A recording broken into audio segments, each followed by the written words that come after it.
Olá amigos, mais um QualityCast direto aqui do BHB Center Norte lotado.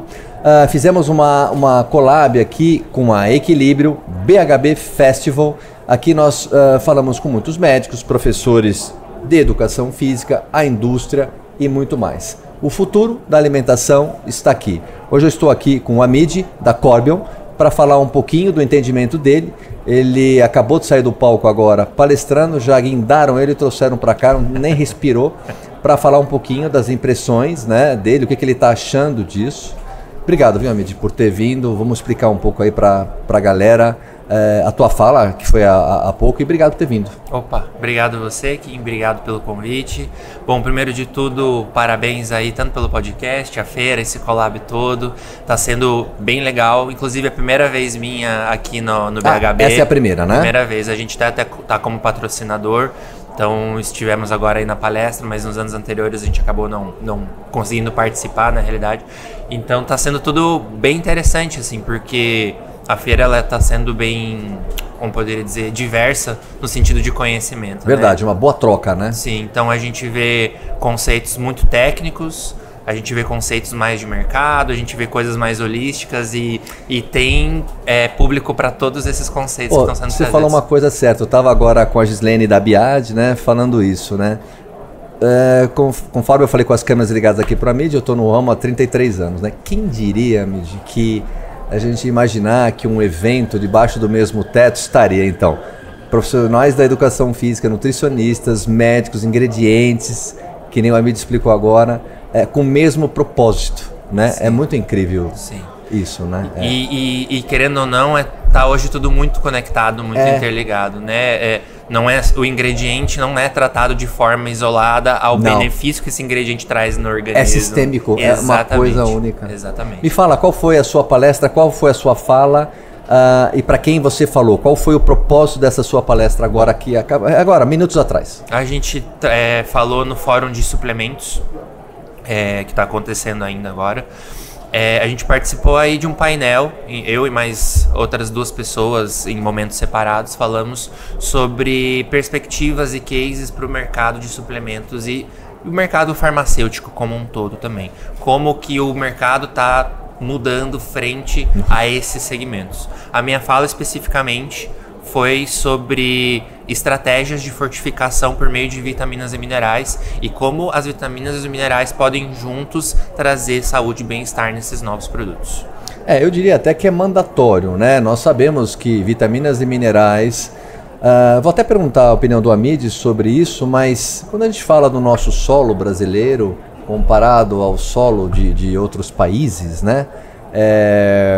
O solo americano, por exemplo, não sei se eu estou correto, queria até a sua opinião, não sei se é da sua área, mas quando se diz que no Brasil tudo que se planta dá, etc e tal, que a nossa terra ok, é verdade, mas eu tenho dúvidas, conversando com alguns colegas médicos, se a nossa terra é rica em minerais, né? Se a gente tem essa situação, porque parece que os americanos fizeram um trabalho com os agrônomos na época de Roosevelt e fizeram um bom tratamento de solo para que houvesse mais essa situação.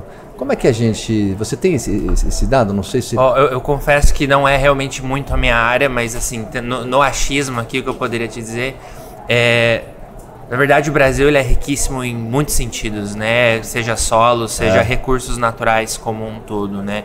Talvez o que acabe não trazendo todo... O que nos faça não potencializar a utilização desses recursos, obviamente de uma forma sustentável, é a não sustentabilidade disso tudo, né? Então, o quanto a gente agride solo, quanto a gente agride meio ambiente, e a gente pode às vezes até extrair esse recurso natural da natureza como um todo, mas isso é muito custoso para a natureza em si. Então, sim, esse solo eu acredito que ele é rico, apesar de ele não ser isso, não ser a minha área, mas eu acredito sim que ele é bastante rico nesses recursos, mas a gente não utiliza ele da forma que a gente deveria utilizar. Verdade. A Corbion, se a gente pudesse explicar para quem não conhece a empresa, ela foi fundada quando e qual é o norte dessa companhia? Quem que ela atinge? Se ela tem ligação fora do país? Ela é de fora? Qual é a origem da Corbion? Bom, A Corbion é uma empresa multinacional, a gente tem a nossa sede na Holanda. Holanda. Isso, Holanda. Hoje a Corbion ela é líder mundial na produção de ácido lático e de derivados de ácido lático. O ácido lático ele é aplicado em diversos segmentos industriais, vai ser na parte de próteses, vai ser parte feed, food, N segmentos industriais. Várias aplicações. Exatamente. Então hoje a gente conversa com diversos segmentos industriais, mas quando a gente afunila a nível Brasil, a gente tem 3 plantas produtivas na realidade, né? Aqui no Brasil a gente tem uma no Rio de Janeiro, em Campos dos Goytacazes, que é uma planta que fabrica esses derivados de ácido lático e o próprio ácido lático. A gente tem uma planta no interior de São Paulo, uma cidade chamada Orindiúva. Lá a gente faz produtos à base de alga, especificamente algas, enfim, ômega 3, DHA, esse tipo de produto. Que legal. Mas para aplicação em ração animal. E a gente tem uma planta em Araucária, no Paraná, que é a região metropolitana de Curitiba, que é onde eu estou alocado, inclusive.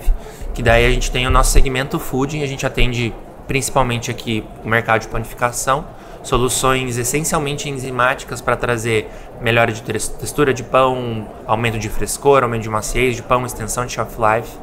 O mercado de produtos cárneos, a gente também tem soluções... Produtos? Cárneos. Tá. A gente... produtos derivados de ácido lático que são aplicados em matrizes cárneas para extensão de shelf life, controle microbiano, algumas soluções para redução de sódio também, e a nossa linha de fortificação com vitaminas e minerais. Hoje, você perguntou do tempo, a Corbion é uma empresa já centenária, ela não nasceu como Corbion, ela é fusão de 3 empresas, CSM, Caravan e mais uma agora, me desculpe, eu realmente não lembro o nome da terceira. Tá. Cada uma era especializada num segmento específico. Se fundiram em determinado momento. Em 2013 surgiu a Corbion propriamente dita. Eu sou curioso em saber, nessa área específica que eu estou distante, por exemplo, eu trabalho com vitaminas e suplementos, né, há muitos anos. E recebo o produto acabado, que é o aspiracional do meu cliente, com todo o ecossistema da saudabilidade, prevenção da doença, esporte, etc. e tal. O meu tempo é diferente do seu tempo de indústria, na observação da necessidade. Então, não sei se eu me explico, mas qual é a antecipação que a Corbion faz para ter dado suficiente para apresentação de produtos? É uma demanda da indústria pedindo ou vocês se antecipam? Não sei se eu me expliquei bem. A gente tem as duas frentes. A gente tem uma... São microclimas, né? Exato. Fico pensando como vocês fazem. Exato. A gente tem, na verdade, essas duas frentes. Tem uma frente que é mais, poderia dizer, entre aspas, reativa. Isso. No sentido acho que é bom, reativa. No sentido de receber uma demanda de um cliente. Isso. Porque assim, toda a Olha, nossa... eu quero um produto... Que tem um shelf life de 10 anos, que é assim, que não tem um retrogosto. Seja fortificado com isso e que seja fortificado, mas especialmente neste elemento, enfim, tal. Eu dou ali toda a minha demanda, tudo que eu preciso, jogo para dentro para que tenha uma resposta. Essa é uma situação. Essa é uma situação. Tá. Temos uma outra situação que daí envolve mais nossos setores de marketing e marketing insights. De observação de mercado. De observação de mercado. Então eles nos trazem dados de tendências. A gente inclusive faz muito estudo de mercado para cliente também. Seria a nossa parte marketing reativa, entre aspas. Você ilumina também o caminho já na frente, viu, senhores? Já que vocês estão aqui, olha, para frente vai acontecer isso. Exatamente. Isso é legal. Tem, às vezes, uma demanda nossa de iluminar o caminho do cliente. Tem, às vezes, o cliente que nos solicita um auxílio de desenvolvimento e eles querem ter uma base de mercado para o segmento dele e como a gente poderia auxiliar nesse sentido. Então, temos uma frente proativa no sentido de dados de mercado que substanciam o nosso desenvolvimento e uma frente reativa que responde ao mercado e às demandas que o mercado nos traz. Não sabia. Pode ser um projeto com a Corbion de 4 mãos. Eu sento com eles, estou pensando aqui. Eu tenho um projeto para atingir, por exemplo, saudabilidade e prevenção da doença e a senescência, que está muito em alta, e saúde mental, qualquer coisa eu estou falando. Sento com eles, mostro o meu projeto, aonde eu quero alcançar e por que, em qual tempo. Porém, eu tenho alguns pontos que eu não abro mão. Bom, vai para dentro até que a gente chegue um dia e o filho nasça ali na melhor maneira possível. Exatamente, né? Exatamente. Então isso tudo, essas duas frentes, tanto a proativa quanto a reativa, é para tentar cobrir isso tudo que você comenta. Mas me fala uma coisa, E a parte de regulação, por exemplo, vocês fazem também? Sim. Eu tenho o aspiracional de ter esse produto, né? Para senescência, né? Para tratar de pessoas de idade, e esse aqui para saúde mental. Então eu quero colocar lá, sei lá, tribulus, eu quero colocar curcumina, eu quero colocar uma quantidade de vitaminas e minerais bastante importante. Mas pode ser que aquilo não seja viável em relação à legislação brasileira, né? Então o seu regulatório vai falar, Kim, isso é possível, mas não exatamente assim. Ele teria que ser um pouquinho mais para cá ou mais para lá. O seu regulatório vai me dizer, né? Vai me dizer sim, vai nos dizer. Então a gente tem hoje um time regulatório que ele é global, então ele vai atender tanto o Latam quanto outras regiões. Bom, puta, depende da verdade. Sim, então esse time global, apesar de ele estar alocado no Brasil, parte dele pelo menos, a gente atende demandas globais regulatórias, não só daí no caso para fortificação, como para todos os segmentos que hoje a Corbion trabalha, tá?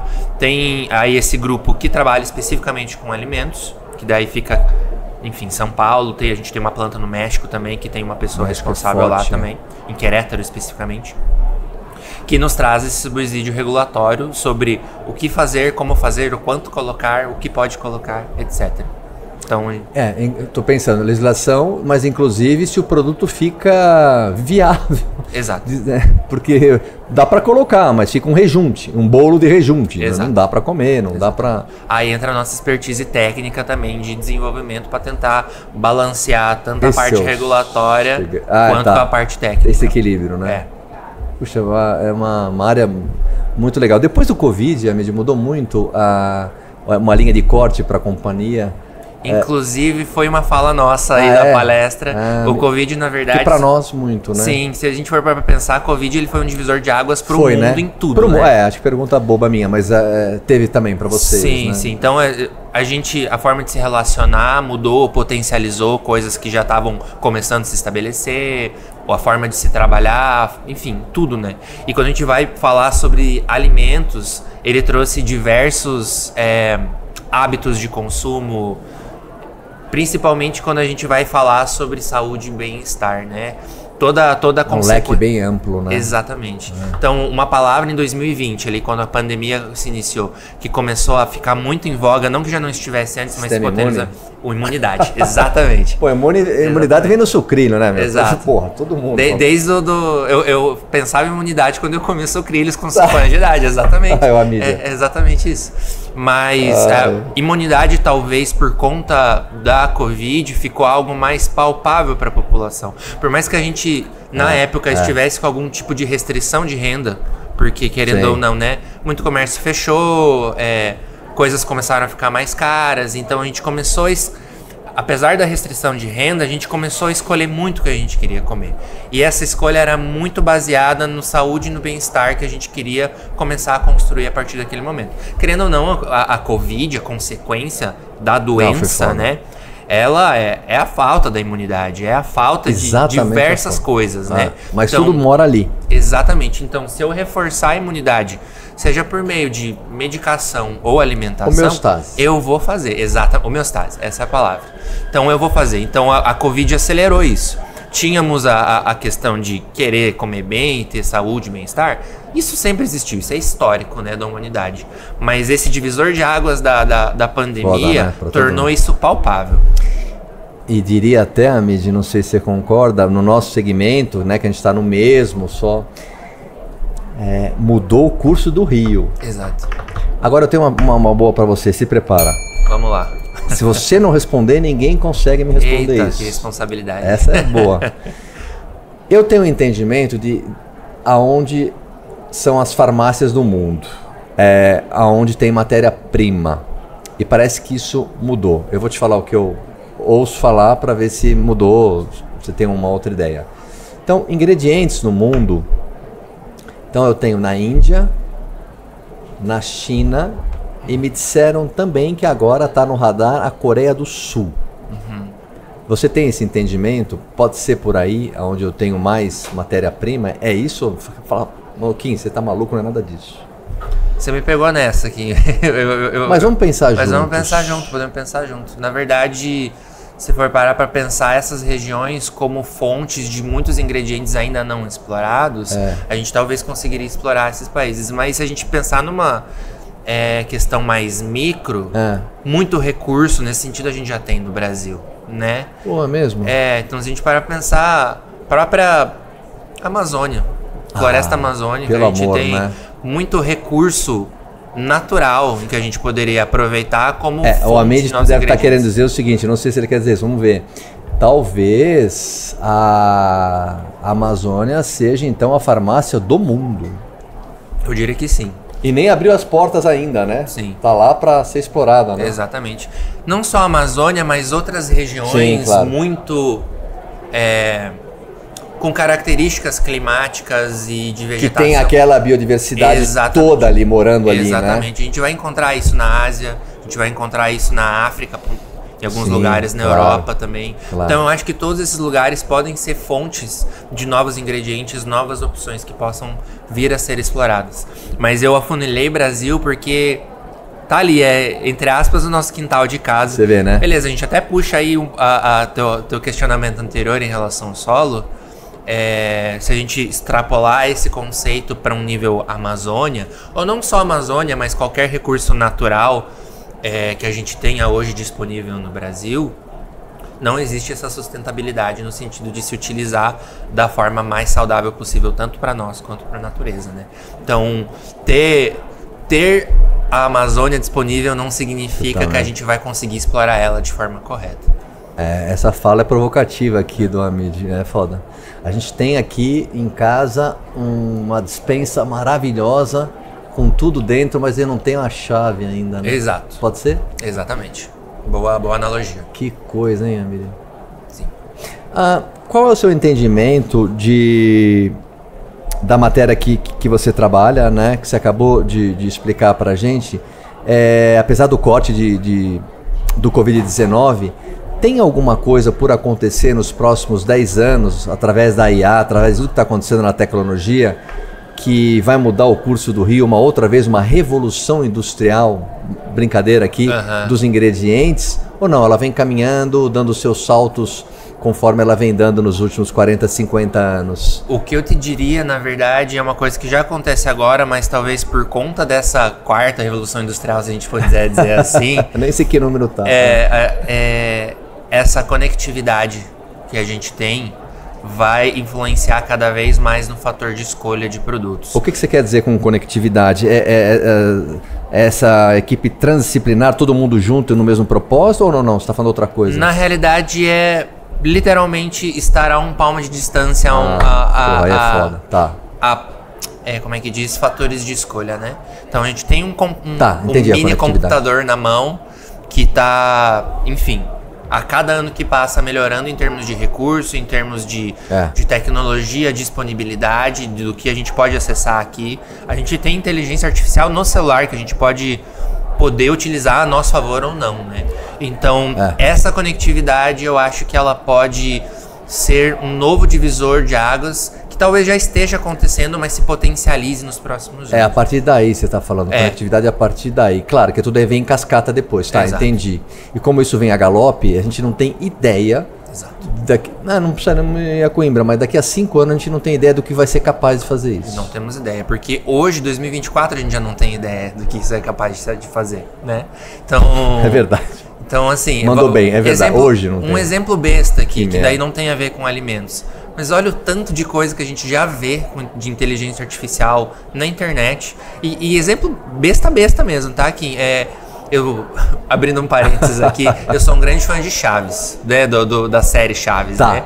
Então, o que eles conseguem fazer com um IA besta de uma cena qualquer de Chaves, o Kiko, Chaves, o Seu Madruga, cantando por inteligência artificial uma música do System of a Down, entendeu? Tipo, como é que eles fazem isso? Tá vendo aí, Enzo? Puta merda. É besta, é extremamente besta, meu exemplo, mas assim, não, mas a ele gente já provocativo. A gente já não tem noção hoje o que a inteligência artificial é capaz de fazer. Pegando aí angustia, hein? Aí é foda. É angustiante, essa é a palavra. É angustia. A sua carreira, aonde você... bom, agora você me travou, porque como é que você faz então para se atualizar?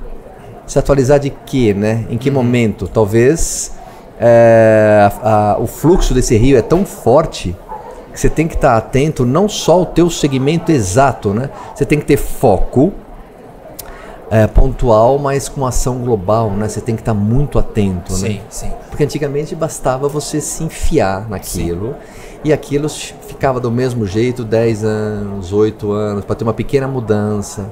Agora você vai dormir, amanheceu, abriu a janela, tá diferente. Então a gente tenta nesse sentido fazer um trabalho a 6 mãos, eu diria, tá? A gente Corbion, no caso. Então a gente tem muita demanda que vem de comercial, demanda no sentido de percepção de mercado que o nosso comercial traz. Tá, que ele traz. A gente tem essa frente proativa que eu comentei agora há pouco, que o nosso marketing, o Marketing Insights, traz de visão de mundo pra gente em termos de mercado de alimentos.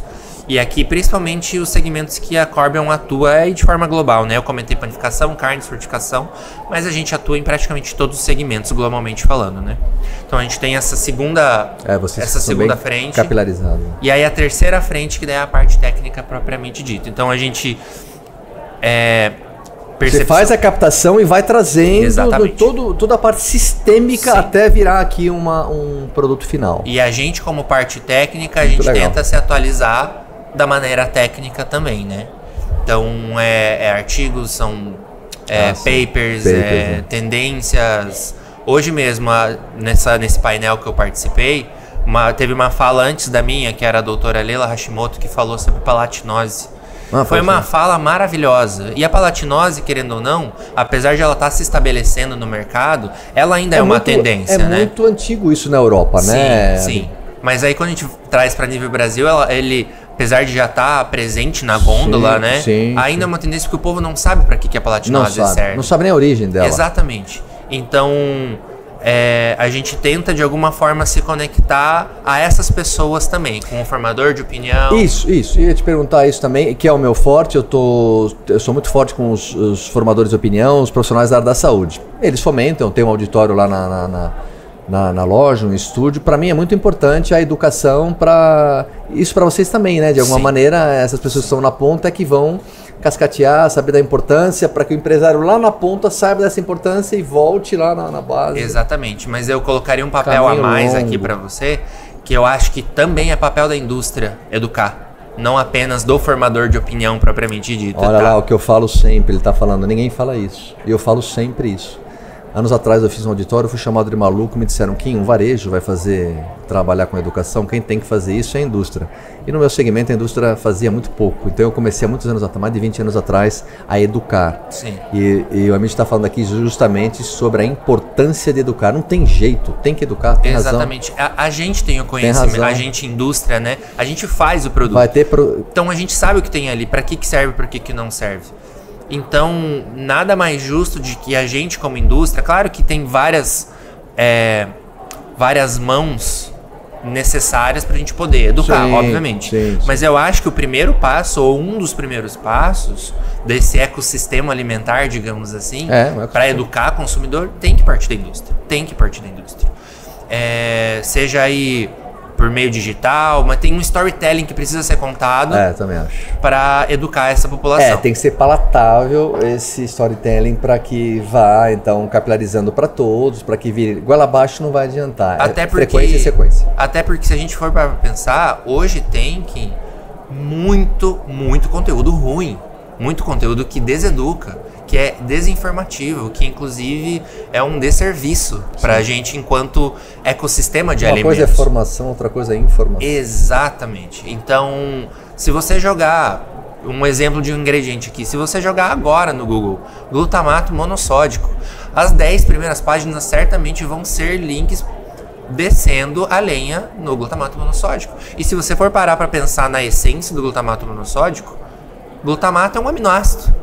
Sódio é um mineral que a gente precisa para existir. Você junta tudo numa coisa só.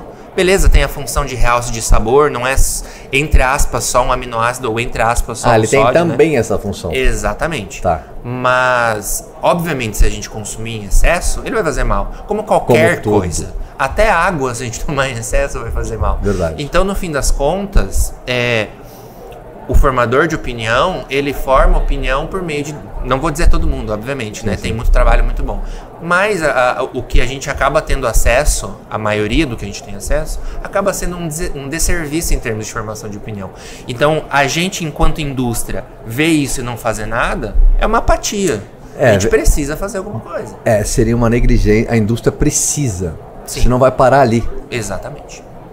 Que incrível. E aí, nessa conectividade que eu comentei, é a maneira mais fácil e mais palpável de a gente ter acesso ao que não vai formar. Quero saber que quando você viaja, se você consumindo qualquer produto, ou um suplemento, ou um alimento, você tem um olhar profissional ou você desliga a chave? Eu não consigo desligar a chave. É mesmo? Eu não consigo. Curioso isso.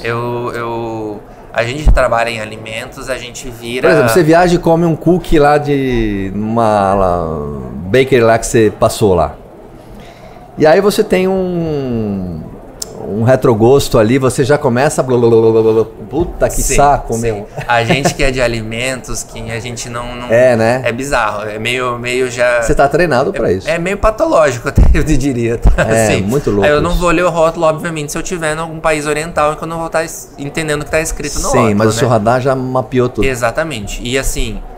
Análise sensorial, especificamente, você comentou do gosto, é uma das frentes que eu mais estudei nos meus 10 anos de indústria de alimentos. E, inclusive, na Corbion, a gente tem um treinamento de um painel sensorial, então a gente já liga na hora, assim, tá comendo um produto de panificação, que é um dos segmentos que a gente trabalha, a gente come, poxa, tem uma nota de não sei o que, talvez seja por causa disso, poxa, deixa eu ver esse rótulo, tem esse ingrediente em maior quantidade. Mas é uma interpretação do Amid, não minha. Ou vai bater tudo igual? Não, nem sempre bate. É uma interpretação mais do Amid. Pessoal. Pautada em questão técnica, obviamente. Sim, pensando... Até porque sensorial, a parte... Eu tô falando de sensorial porque você comentou de gosto, né? Sensorial é uma ciência propriamente dita, então a gente tenta atrelar a ciência ao que a gente tá comendo. Pra quem não tá entendendo, chocolate nos Estados Unidos é mais salgado que o nosso. Deixa o Amid falar. O nosso é mais doce. É isso? Poderíamos dizer que sim. Pô, me ajuda, fala que sim. É que eu nunca nem fui para os Estados Unidos, né? Mas sim. Mas tem uma diferença. Tem. Que é impressionante. Então, assim, eu tô em gôndola, tô em conveniência, em qualquer lugar. Inclusive, quando eu viajo, eu gosto de viajar Brasil bastante, assim. Tá. Bastante quando eu posso, na verdade. Não, sim, o seu bastante. Eu amo ir para os mercados da cidade. Tudo. Amo ir para mercado e conveniência para ler rótulo, para ver produto, para ver, porque tem muita coisa regional, né? Então, é verdade. Então aí você já entra em contato com aquilo, compra aquele produto, come já, vê a lista de ingredientes, tenta atrelar uma parte técnica a uma parte sua de consumidor. Pode até ter uma ideia a partir dali, enfim, o que fazer ou não fazer. Exatamente. É muito louco isso, né? A gente não pensa, né? A gente consome um produto, a gente vai ao supermercado, a gente comenta, mas esse lado aqui da cortina, e é tão legal, é tão mágico isso, né? Sim. Existe algum país que você tenha como, apesar que a sua empresa é global, mas algum país que você diria que eles são muito bons, né, nessa área dos produtos finais, lá na ponta? Um país que dá para dar o alvará máximo ali? Eu vou te dizer... Ou não tô falando bobagem. Na verdade... Globalizou tudo. Eu acho que existe globalização na regionalização e vice-versa, digamos assim. Tá. Eu acho que o regional é globalizado, mas o regional é muito característico da região, entende? Então... Específico para que tá. Exato. Então, assim, eu não vou nem falar de produto final, talvez, mas um lugar que é riquíssimo em termos de alimentos, é o Oriente Médio. Eu vou citar aqui... O cara tá puxando a sardinha, hein, meu? Eu sou árabe, sim. Sim, claro, porra. Mas fala, curioso, é bem legal mesmo. Bom, meu nome é Amid, então até para contextualizar para quem estiver ouvindo, enfim. Eu sou de origem síria, minha mãe veio grávida de mim pro Brasil de quase 9 meses, então eu tenho um pezinho lá, um pezinho aqui, tenho dupla nacionalidade, então... Com certeza. Quando a gente veio para o Brasil, o que fez a gente se estabelecer no país foi o nosso restaurante. A gente tem um restaurante de comida árabe lá em Curitiba. Curitiba, fiquei louco, agora adoro. E aí, querendo ou não, você sendo criado num contexto do gênero, você entra em contato com diversos tipos de produto, né? Ingredientes e temperos, condimentos, especiarias e tudo mais. E eu acho que é um dos lugares do mundo, agora eu tô falando de Síria, mas eu posso falar de Líbano, Jordânia, Iraque, a parte do Golfo Pérsico ali que vai ter Catar, Omã, Emirados Árabes, que tem as suas peculiaridades de gastronomia e de alimentação, mas que por ter aí uma mesma origem eles se conversam bastante, né? Então é uma riqueza de gastronômica e alimentar muito grande. Assim. Aqui eu tô até talvez falando mais de food service do que necessariamente um produto industrializado, mas ali pra mim é um lugar que eu tenho muito referência. Ali é uma biblioteca de Alexandria dos sabores. Exatamente. Né? E deve ser mesmo, né? Porque é uma cultura muito antiga, né? Muito antiga. Que vocês, como eu falo sempre, eu sou descendente de portugueses, e vocês ficaram ali na Península Ibérica 700, 800 anos, né? Influenciando ali a portuguesada e os espanhóis e muito mais ali, né? Tanto é que quando eu vou para lá, vejo as construções, os hábitos, costumes. Aliás, a nossa língua portuguesa, você que não sabe, me ajuda, estou defendendo a tua... Sim. Por exemplo... Alface. Palavras que começam com almeirão. Ou, que eu aprendi recentemente, que eu entrevistei uma colega, um beijo para ela, a Heine, uma nutricionista muçulmana muito bacana, e estava até falando para ela, por exemplo, Bahia é árabe. Isso eu não sabia não. Bahia. Recife é árabe. Que legal. Recife é uma região plana, etc e tal, Recife. Bahia e várias outras palavras que eu falo, não é possível, né? Então, assim, a gente, como tá ligado, né? Mas realmente, na alimentação, na diversidade, é uma riqueza, assim, que o brasileiro não tem noção. Não tem noção, né? Sim. Inclusive, um exemplo aqui de um condimento, não sei se você está muito familiarizado com a culinária árabe, mas tem um tempero chamado za'atar. Za'atar. Imagina, como compra as esfirras, porque minha mulher gosta de za'atar. Você tá em São Paulo, né? Que tem árabe pra caramba, za'atar, né? Mas za'atar, se você for pensar... Aliás, é feito do que aqui? Ele tem gergelim torrado. É preto ali. Cominho, manjerão, manjericão, dependendo da receita. Mas o que dá o gosto ácido é uma planta, é uma parte de uma planta chamada sumagre. Vou falar isso. Sim. Essa acidez vem de uma planta chamada sumagre. Que aí, enfim... E aí, que traz todo esse diferencial, né? Da parte da especiaria com a acidez do za'atar, né? E aí, pra gente que é árabe, tem formas diferentes de você consumir isso. Pode ser na esfirra. Ou pode ser... Nossa, pra gente... O quê? Um molho? Chega a me dar até água na boca. Olha o cara, meu. É muito usual... Pega uma água pra mim aí, Thiago. Pra mim, por favor. É muito usual e convencional pra gente tomando café da manhã. É um potinho de azeite de oliva, um potinho de za'atar, aí você pega o pão sírio, aí você xuxa o pão sírio no azeite, xuxa no za'atar e come. Esse é o nosso café da manhã, com um copinho de chá do lado, normalmente chá preto. Chá preto? É maravilhoso, essa combinação que não tem, é inigualável. Ô, Ahmed, eu comeria hummus o dia inteiro. É minha comida favorita árabe, inclusive. É o dia inteiro. É realmente aquilo. E aliás, eu tenho lá na loja que eu uso sempre é o tahine. Nós temos lá o tahine branco, o preto e tem outro. Não, tem um lá que tem até chocolate, cacau. Tahine com cacau. Bom, a gente saiu fora do... Mas muito curioso aqui o assunto. Meiji, faça as suas considerações por causa do tempo, finais, sobre... A companhia, quem não conhece, né? A indústria que não conhece, quem gostaria de conhecer um pouco mais, dá um apanhado aí da companhia, por favor. Claro. Então, como eu comentei, Corby é uma empresa centenária, líder mundial na produção de ácido lático.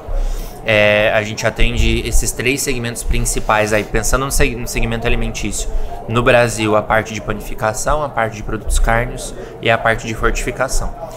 Ampliando um pouco, trazendo uma lupa sobre o mercado de fortificação, que é a nossa razão de existir hoje aqui no BHB, e nessa feira como um todo, hoje a gente tem a nossa linha de fortificação que a gente chama de Nutrivan. É o nome da nossa marca enquanto Corbion, atendendo o mercado com vitaminas e minerais. Deixa eu ver se eu entendi. A Corbion tem uma marca própria, posso falar assim, que chama-se? Nutrivan. Nutrivan, tá. Isso. Que é a nossa linha de pré-mix de vitaminas e minerais. A gente trabalha com soluções tailor-made, tá. Normalmente vindas aí de demandas, de briefings de clientes e tudo mais, mas para além de uma marca, entre aspas, mera marca de fortificação com pré-mix de vitamina e mineral, a gente sempre tenta trabalhar o Nutrivan como um conceito. Um conceito de relacionamento, um conceito de entrega, compromisso, agilidade, expertise, para que a gente possa ter o nosso ganho, obviamente, mas também trazer o ganho para o cliente. É uma demanda de mercado, né? Entendi, perfeito, perfeito. Então a gente acompanha desde o briefing propriamente dito. A gente tem casos aí específicos que a gente auxilia no próprio desenvolvimento do produto do cliente. Ah, você vai desde o embrião lá. Exatamente. Tá. A gente às vezes está em loco aplicando o produto junto com o cliente no processo industrial dele. A gente faz a validação quantitativa das vitaminas e dos minerais. Aí isso é num laboratório externo, parceiro nosso. E o nosso pós-venda também, a gente sempre tenta manter esse contato frequente com o cliente. Então não é só juntar vitaminas num produto só e vender. Claro, ali você tem todo um ecossistema, Exato. pegar na mão e levar o cliente até a outra ponta, que é o propósito da empresa. É muito legal. Olha, uma área, você tem que ir lá no nosso estúdio, no QualityCast. Você está em Curitiba? Curitiba. Aliás, o nome do restaurante a gente tem que ter, né? Claro, pode falar aqui. Claro, aqui é o que mando. Opa! Tem um shopping em Curitiba... Tem um shopping em Curitiba chamado Shopping Itália. Shopping Itália. Dentro do Shopping Itália, onde fica o nosso restaurante, é um restaurante chamado Sahara. Do deserto mesmo, deserto do Sahara. Sahara? Sahara. Sahara. Sahara. Você que é de Curitiba, Shopping Itália. É muito simples. Pega a escada rolante, provavelmente deve ter alguma escada rolante. Tem, né? E vai até o restaurante Sahara. Certo? Isso. Mas eu não falei certo, Saara. É Sahara. Isso. Agora eu falei certo. Que o Saara em árabe é Sahara. Sahara. Isso. Muito bem. E para não se perder, é bem de frente para a escada não rolante. A escada não rolante. Isso. E lá você não vai gastar menos de R$1.000, mas vale a pena, não? Custo-benefício incrível. Entrega. Mais de 25 tipos diferentes de comida árabe ali, entre frios e quentes. Você gosta de hummus, você falou? É o melhor hummus do mundo ali, tá? Modéstia à parte, hummus, eu usaria sabonete de hummus, tanto que eu gosto de hummus. Puta, como é bom. E é isso agora, aí. E os doces? Os doces, o nosso forte maior não é o doce, é o buffet de fato. Mas a gente tem ali 4, 5 doces normalmente disponíveis. Tem Quais são? O folhadinho de nozes, recheado com nozes ou com pistache. Aquela história portuguesa, né? Se chama baklawa, em árabe, né? Não, quero aprender a falar. Como é? Baklawa. Baklawa. Isso, te dou um 8 e 9 nessa pronúncia. Ah, 8 e 9, beleza. A gente tem um segundo produto que é o Ataif, não sei se já ouviu falar, mas ele é um pastelzinho ele tem como se fosse uma massa de panqueca, aí você recheia ele com creme de leite batido com açúcar e você fecha ele. E aí põe um caldo de açúcar e canela em cima. E um terceiro doce que é o meu favorito, chama Namura, que ele é um bolinho feito com farinha de semolina. E aí ele é assado, enfim. E aí vai esse mesmo caldo que vai no Ataif, vai nesse doce também. Agora é chato, o cara veio aqui, e não trouxe nenhuma iguaria. Vacilo meu, eu confesso.